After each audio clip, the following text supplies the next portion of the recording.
आज की क्लास में करेंगे शब्दों की प्रैक्टिस। और शब्द भी आम ऐसे वैसे वाले शब्द नहीं, ये बहुत ही छोटे, बहुत ही लिटिल वाले शब्द हैं। बहुत सूक्ष्म समझते हो, सूक्ष्म जो है वो बहुत छोटी चीजों को कहा जाता है। तो बहुत ही सूक्ष्म वाले शब्द लेकर के आई हूं, जो वाक्य में कुछ ऐसे घुस जाते हैं कि आपको नजर नहीं आएंगे, लेकिन उनके बिना आप वाक्य बना भी नहीं पाएंगे। तो इन शब्दों को भी जानना उतना ही जरूरी है जितने बड़े शब्दों को, बड़े वाक्यों को जानना जरूरी है, क्योंकि ये वाक्य का बनना और बिगड़ना तय कर सकते हैं। तो चलिए आज की क्लास को शुरू करते हैं। इन सारे शब्दों को प्रैक्टिस करेंगे, समझेंगे कहाँ यूज होते हैं, कैसे यूज होते हैं, और आपको इतने ज्यादा इनको कैसे आप इनको बेहतर तरीके से याद रख सकते हैं। हे एवरीवन, स्वागत है आपका आज की क्लास में। आज के वीडियो में मैं हूं प्रीति मैम, आप देख रहे हैं संरीति इंग्लिश अकेडमी। पहली बार अगर इस चैनल पर आ रहे हैं तो सब्सक्राइब करके बेल नोटिफिकेशन ऑन कर लीजिएगा, ताकि ऐसी ही इन्फॉर्मेटिव क्लासेस जब आगे आए तो आपको पता चल जाए। साथ ही हमारी ऐप संरीति इंग्लिश अकेडमी को डाउनलोड और इंस्टॉल करके रखिए। फ्री क्लासेस, पेड क्लासेस दोनों अवेलेबल हैं। दोनों में से जो इच्छा हो आपकी, आप उसको अटेंड वहां पर कर सकते हैं। क्लास को चलिए शुरू करते हैं। सबसे पहला शब्द है आई, क्योंकि हर चीज की शुरुआत मैं से होती है। हम जीते ही मैं के लिए हैं, है ना, खुद के लिए है। तो मैं की अंग्रेजी होती है आई। इसका इस्तेमाल मैं एक छात्र हूं, आई एम अ स्टूडेंट। मैं एक छात्र हूं, आई एम अ स्टूडेंट। फिर है अ, जिसका मतलब होता है एक, और ये किसी क्वांटिटी को दिखाने के लिए डिनोट किया जाता है। जैसे एक कप है तो अ कप, एक मोबाइल है अ मोबाइल, एक छाता है तो अ अम्ब्रेला नहीं होगा, एन अम्ब्रेला होगा। क्यों, आगे बताऊंगी। पहले इसका एग्जाम्पल देख लो। मेरे पास एक किताब है, आई हैव अ बुक। तो क्वांटिटी मतलब एक एक किताब है आपके पास, ये समझ जाओ। अ लगा हुआ है, समझ जाओ एक की बात हो रही है, ठीक है। तो आई हैव अ बुक। फिर है करो या करना। करो तब जब आप इंस्ट्रक्शन दे रहे हो, और इन जनरल अगर वाक्य में यूज हो रहा है तो उसका मतलब होता है करना। करना अगर यूज हो रहा है तो आप इस्तेमाल करते हो अंग्रेजी में डू का। जैसे इसे करो, डू इट। इसे करो, डू इट। ही इस्तेमाल होता है शब्द वह का। ही जो है वो मेल यानी कि पुरुष के लिए इस्तेमाल किया जाता है। तो जब भी आप पुरुष के बारे में बात कर रहे हो तो ही वर्ड का यूज करेंगे आप। वह रोहन है, ही इज रोहन। वह रोहन है, ही इज रोहन। है, अगर वाक्य के अंत में आप है वर्ड का यूज कर रहे हो तो अंग्रेजी में इज वर्ड का यूज होगा। जैसे वह एक चिकित्सक है, ही इज अ डॉक्टर। वह एक चिकित्सक है, ही इज अ डॉक्टर। अगर आप अपने वाक्य में लगा रहे हो, जैसे मैंने अभी लगाया ना अगर, है ना, तो अपने वाक्य में अगर आप अगर लगा रहे हो तो अंग्रेजी में इफ वर्ड का यूज होगा। अगर वह बुलाता है, इफ ही कॉल्स। अगर वह बुलाता है, इफ ही कॉल्स। ये यूज होता है ऐसे वाक्यों के लिए जहां पर आप कंडीशंस लगा करके बात करते हो कि अगर वह बुलाता है तो मैं जाऊंगा, है ना। तो इफ ही कॉल्स, कंडीशन लगाया ना, नहीं बुलाएगा तो नहीं जाओगे, सिंपल, राइट। फिर यह इस्तेमाल होता है इट का। ये किसी भी न्यूट्रल जेंडर के बारे में बात करने के लिए यूज होता है। जैसे ये मेरी कलम है, it is my pen. It is my pen, ठीक है। यह है, ये होता है इट्स, जहां पर ऊपर में ये अपॉस्ट्रोफी लगी हुई रहती है, ऊपर वाला कॉमा कह सकते हो आम भाषा में। और यही टूट करके बनता है इट इज। क्या बनता है, इट इज। ये टूट करके बनता है इट इज, जिसका मतलब होता है यह है, और ये यथास्थिति को दिखाता है। जैसे यह मेरी किताब है, इट इज माई बुक। यह मेरी किताब है, it is my book. It's, इसका, इसकी, इसके, कुछ भी इनमें से अगर वाक्य में यूज कर रहे हो तो इट्स, बिना ऊपर वाला कॉमा लगा हुआ इट्स का इस्तेमाल करेंगे। जैसे इसका कवर ढूंढो, फाइंड इट्स कवर। इसका कवर ढूंढो, फाइंड इट्स कवर। मेरा या मेरी इस्तेमाल करते हैं शब्द माई का। ये मेरी किताब है, दिस इज माई बुक। और ये चाहे लड़का यूज करे तो भी और लड़की यूज करे तो भी, मेरा और मेरी जो वर्ड है ये दोनों में से कोई भी यूज कर सकता है। इसी के वजह से अंग्रेजी में माई वर्ड जो है वो लड़का हो या लड़की हो, कोई भी इसका इस्तेमाल कर सकता है। या इस्तेमाल करते हैं शब्द और का। किताब या कलम, बुक और पेन। जब आपके पास दो ऑप्शन हो और दोनों में से किसी एक को चुनना हो तो और का यूज होता है।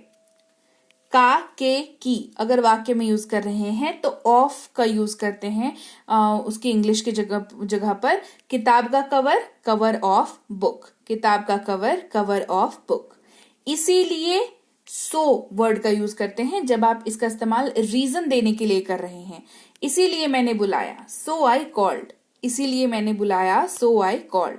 ऊपर इस्तेमाल करते हैं शब्द अप का, ये सीढ़ियों से ऊपर है, इट इज अपस्टेयर्स। यह सीढ़ियों से ऊपर है, इट इज अपस्टेयर्स। हम लोग, हम या हम लोग इस्तेमाल करते हैं शब्द वी का।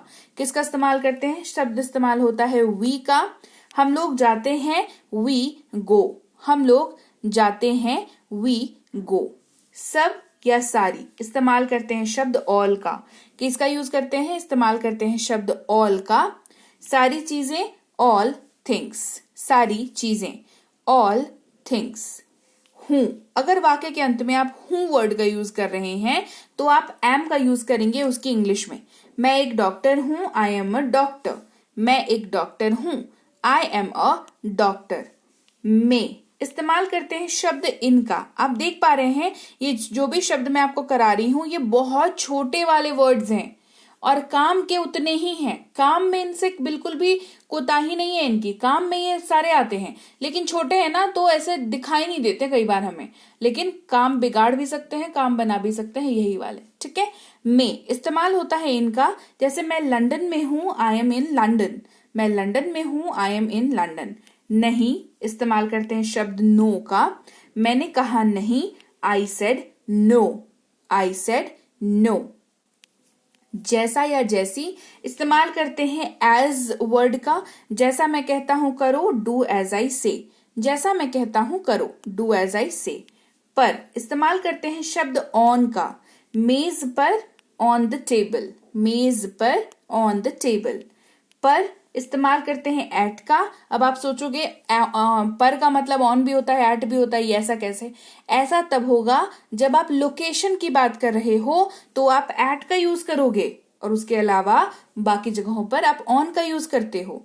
जैसे वो घर पर है, ही इज एट होम, तो यहाँ पर घर जो है वो लोकेशन को दिखा रहा है, जगह को दिखा रहा है, तो एट का यूज होगा। Eight airport, at home, eight railway station. ठीक है। से या तक इस्तेमाल करते हैं शब्द टी ओ टू का।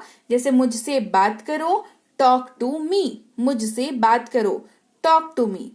एक इस्तेमाल करते हैं एन का। शुरुआत में जब मैं आपको ए के बारे में बता रही थी तो मैंने कहा था अ अम्ब्रेला नहीं होगा, एन अम्ब्रेला होगा, और ये क्यों होगा आगे बताऊंगी। तो सबसे पहले एन का मतलब समझ लीजिए। एन का मतलब भी एक होता है, ये क्वांटिटी को ही डिनोट करता है। जैसे अ क्या करता है? क्वांटिटी दिखाता है कि एक है, एक चीज है, एक किताब, अ बुक, है ना। एन भी एक चीज को ही दिखाता है, जैसे एन अम्ब्रेला, है ना। लेकिन दोनों में फर्क क्या है कि एन का इस्तेमाल वैसे शब्दों के पहले होता है जो वॉवल के साथ शुरू हो या वॉवल साउंड के साथ शुरू हो, जैसे कि ए ई आई ओ यू। एक सेब, एन एप्पल, तो यहाँ पर ए से शुरू हुआ है एप्पल और ए जो है वो वॉवल है, तो और उसका साउंड भी वॉवल है, दोनों चीज होना चाहिए तभी वो एन लगा, एन एप्पल। ठीक है। हो या होना इस्तेमाल करते हैं शब्द बी का। ये हो सकता है, इट कैन बी। द्वारा इस्तेमाल करते हैं शब्द बाय का। मैं बस द्वारा आया, आई केम बाय बस। बाहर इस्तेमाल होता है शब्द आउट का, जैसे बाहर आओ, कम आउट। एक इस्तेमाल होता है वन का। तो फर्क क्या है भाई एन वन में? कुछ फर्क नहीं है। वन को आप बढ़ा सकते हैं, 2 3 4 कर सकते हैं, ये न्यूमेरिकल क्वांटिटी को दिखाता है, एंड दैट इज इट। इतना ही डिफरेंस है। एक पुस्तक, वन बुक। शी इस्तेमाल करते हैं शब्द वह का। ये फीमेल के लिए यूज होता है, यानी कि महिला के लिए। वह एक स्टूडेंट है, शी इज अ स्टूडेंट। जैसे ही शी लगाया समझ जाइए कि किसी महिला स्टूडेंट की, लड़की की बात हो रही है, किसी महिला की बात हो रही है। ठीक है। हिज इस्तेमाल करते हैं उसका या उसकी के जगह पर। मेल के लिए हिज वर्ड का यूज होता है, याद रखिएगा। ठीक है। हिज का यूज आप सिर्फ और सिर्फ पुरुष के लिए कर सकते हैं, जैसे उसकी किताब, हिज बुक, उसकी किताब। तो लीजिए भाई, ये थी आज की क्लास। तो क्लास अगर आप यहाँ तक देख रहे हैं, इसका मतलब है कि आप बहुत सीरियस हैं अंग्रेजी बोलने को लेकर के, और यकीन मानिए ये क्लास आपके बहुत काम आएगी अंग्रेजी बोलने को लेकर के। तो क्लास कैसी लगी कमेंट करके मुझे जरूर बता दीजिएगा। क्लास को लाइक और शेयर तो आपने कर ही दिया होगा। आप देख रहे हैं संरीति इंग्लिश अकेडमी, मैं हूं प्रीति मैम। सब्सक्राइब करके बेल नोटिफिकेशन भी फटाफट से ऑन कर दीजिए। इसके अलावा हमारी जो ऐप है संरीति इंग्लिश एकेडमी, सेम नाम से ऐप है, वहां पर आपको बेसिक से प्रो स्पोकन इंग्लिश का कोर्स, इंग्लिश राइटिंग का कोर्स जिसमें आप अंग्रेजी लिखना सीखते हैं, इंग्लिश ग्रामर का कोर्स, इंग्लिश रीडिंग का कोर्स आपको मिल जाएगा ऐप पर। इसके अलावा अंग्रेजी पढ़ने में अगर दिक्कत आती है, स्पेलिंग्स में दिक्कत आती है, तो ये अंग्रेजी पढ़ने का रामबाण ट्रिक, ये जो किताब है ये अमेजॉन पर अवेलेबल है। आप सिंपली इस बुक का टाइटल यहां से देख करके आप अमेजॉन पे सर्च करके इस बुक को अपने घर पर कैश ऑन डिलीवरी के साथ भी मंगवा सकते हैं। इसके अलावा अगर आपको ई बुक्स की जरूरत है, तो चाहे वो वर्ड मीनिंग की ई बुक हो, टेंसेस की हो, आपके स्पोकन इंग्लिश की हो, ग्रामर की हो, या मिनी स्पोकन इंग्लिश स्ट्रक्चर्स की हो, जो कि क्विक रिवीजन का आपको मौका देती है, क्विक समझने का आपको मौका देती है, ये सारी की सारी ई बुक्स जो है हमारी ऐप पर अवेलेबल है। ऐप में जाकर के आप इनको इजीली वहां पर ले सकते हैं। इसके अलावा हमारी क्लास, हमारी पेड क्लास या किसी भी तरीके की अंग्रेजी को लेकर के समस्या अगर आपको आ रही है, तो इस नंबर पर व्हाट्सएप मैसेज करके आप हमारे साथ संपर्क कर सकते हैं, हमारे ग्रुप में जुड़ सकते हैं। और इस किताब को मंगवाने के लिए भी आप सिंपली इस नंबर पर व्हाट्सएप मैसेज करके भी इस किताब को अपने पास मंगवा सकते हैं। और हमारा ऐप कुछ ऐसा दिखता है गूगल प्ले स्टोर पर, वहां पे आपको यहाँ पर इंस्टॉल कर लेना है आपको अपने मोबाइल पर। इसके अलावा व्हाट्सएप का ग्रुप हमारा जरूर ज्वाइन करके रखें, रोज की फ्री क्लासेस आपको मिल जाती हैं। टेलीग्राम का चैनल हमारा जरूर ज्वाइन करके रखें, वहां पर भी आपको क्लासेस मिल जाती हैं, कुछ इंपॉर्टेंट अनाउंसमेंट होता है वो भी आपको पता चल जाता है, और ऐसे आप जो है अंग्रेजी के संपर्क में बने रहते हैं। तो thank you so much for watching आज की क्लास को। मैं आपसे मिलूंगी आपकी अगली क्लास में। Till then thank you so much for watching. Stay tuned to Sanriti English.